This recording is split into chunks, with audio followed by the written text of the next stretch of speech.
Ya, saya bersumpah dengan nama Allah, demi Allah tidak ada Al-Fatihah setelah sholat 5 waktu. Kok pintermu keblinger toh?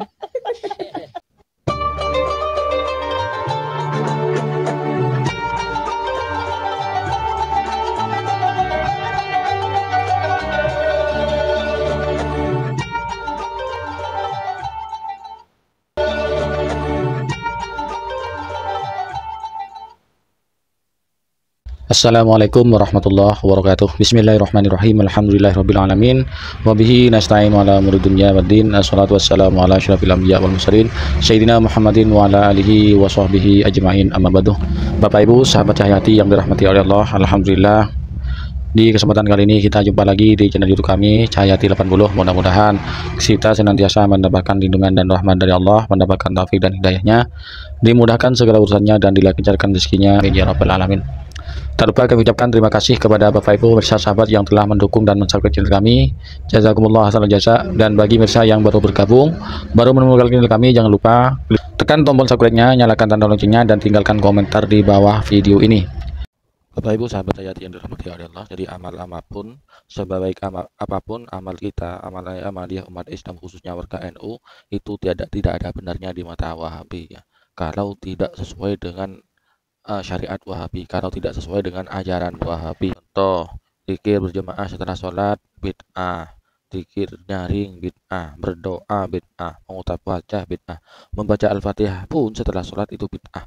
Padahal semuanya itu ada nadilnya, ada hadisnya. Nabi bersabda, cuman karena mereka terlalu songkak, mereka itu yang lain itu salah, yang benar yang kelompok mereka, maka tidak ada benarnya.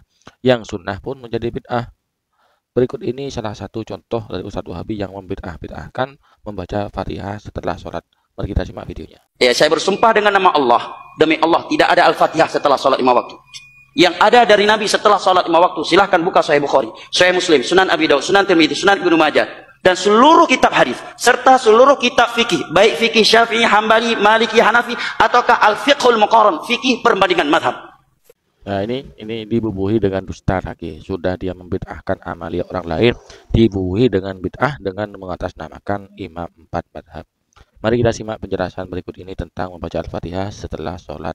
Di sini saya membawa kitab Irsyadul Ibad ila Sabilir Rasyad. Ini kitabnya kecil, hanya 135 halaman. Pada Sohifah 22, saya menemukan riwayat terkait dengan membaca surat Al-Fatihah setelah melakukan sholat. Redaksinya, Bismillahirrahmanirrahim.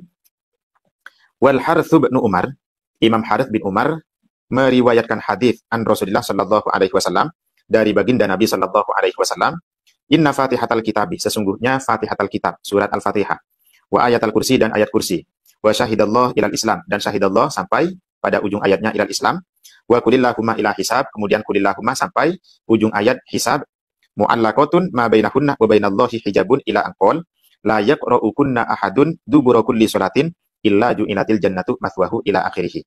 Jadi jika surat Al-Fatihah, ayat kursi, kemudian syahidallah ilal Islam, kulillahumma ila hisab, ini dibaca setiap selesai melakukan sholat fardu, maka dia akan diberikan surga oleh Allah Subhanahu wa taala. Dalam kitab Tanzihus Syariah Al-Marfu'ah pada jilid 1 Sohifah 288, karya Imam Ibnu Iraq Al-Karani. Redaksinya, Bismillahirrahmanirrahim. Wa qad jaa aidan min hadits Abi Ayyub akhrajahu Ad-Dailami fi Musnadil Firdaus qultu sanaduhu dhaifun. Nah, ini teman-teman, Imam Ibnu Iraq sendiri, beliau menyatakan bahwa sanadnya ini adalah sanad yang dhaif.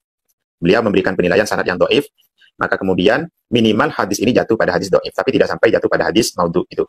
Nah, kalau misalkan kita gabungkan dengan hadisnya, tadi hadisnya itu terkait dengan fadhailul amal, maka boleh kita amalkan, boleh kita lakukan, dan boleh kita jadikan acuan bahwa membaca surat Al-Fatihah setelah sholat itu memiliki dasar. Berdasarkan hadis dari baginda Nabi Shallallahu Alaihi Wasallam, meskipun hadisnya adalah doif, yang namanya hadis doif itu tidak boleh ditolak. Karena hadis doif itu mansubun ilan Nabi Shallallahu Alaihi Wasallam, masih dinisbahkan kepada baginda Nabi.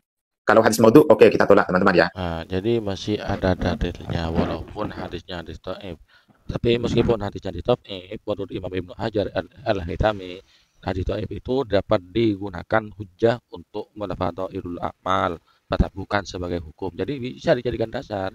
Ya karena Wahabi ini membolak-balikkan hadis, yang dhaif jadi sahih, yang sahih jadi dhaif, bahkan yang dhaif pun jadi sahih kalau diriwayatkan oleh Albani, ya maka apalagi ya yang dhaif yang di kita itu pasti jadi hadis maudhu menurut Al-Albani itu. Maka hadis ini tidak mau dipakai oleh orang-orang Wahabi. Namun pada intinya amalia apapun, sebaik apapun amalia kita khususnya warga NU, kalau tidak sesuai dengan ajaran Wahabi, maka amalia itu menjadi bid'ah. Bapak Ibu pemirsa sahabat Hayati yang dirahmati Allah, demikianlah apa yang telah kami sampaikan. Mudah-mudahan apa yang kami sampaikan ini bermanfaat bagi kita bersama. Apabila ada kesalahan ataupun kekurangan dalam penyampaian tadi, mohon maaf yang besar-besarnya. Hadanallahu wa yakum. Wassalamualaikum warahmatullahi wabarakatuh.